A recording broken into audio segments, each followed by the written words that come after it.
మీకు ఎప్పుడన్నా అనిపించిందా ఈ ప్రొడ్యూసర్కి వచ్చాక? అంటే మొన్న మీరు సక్సెస్ మీట్ లో కావచ్చు, తర్వాత ప్రెస్ కాన్ఫరెన్స్ లో గారు చెప్పారు మధ్యలో సినిమా ఆపేద్దాం అనుకున్నా అన్నారు.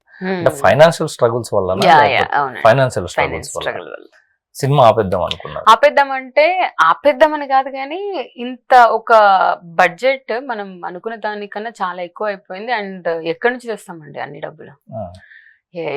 ఏ సోర్స్ ఉంది అన్నప్పుడు ఇంకా మా ఫ్రెండ్స్ వి సపోర్ట్, ఇంత దూరం తెచ్చావు, లెట్స్ గో ఫార్వర్డ్ అని సపోర్ట్. మీ మదర్ ఇంటి స్థలం అన్నారు అనేసి చెప్పారు. ఇంటి స్థలం కాదు, మాకు కదిరిలో ఒక ల్యాండ్ ఓకే. సో మీ మదర్ సపోర్ట్ వల్ల కూడా మీరు గెయిన్ అవ్వగలిగారు, సినిమా సక్సెస్ఫుల్ గా కంప్లీట్ చేయగలిగారు.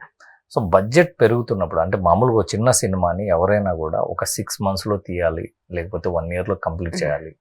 మీరు 2 years పోతున్నప్పుడు అంటే మెంటల్ గా లేకపోతే డిస్టర్బ్ అయ్యారా ఏమన్నా, డిప్రెషన్ కానీ ఇట్లా చేయడానికి? అంటే ఏంది ఇంత బడ్జెట్ పెడుతున్నా సినిమా ముందుకు వెళ్ళట్లేదండి? డిప్రెషన్ అనేది నాకు ఎప్పుడు లేదండి. ఇన్ఫాక్ట్ రిలీజ్ అయ్యే ముందు రోజు నేను హాయిగా పడుకున్నా చాలా రోజుల తర్వాత. ఓకే. నెక్స్ట్ డే నిన్న ఫిలిం రిలీజ్, మొన్న నేను ప్రశాంతంగా పడుకున్నా.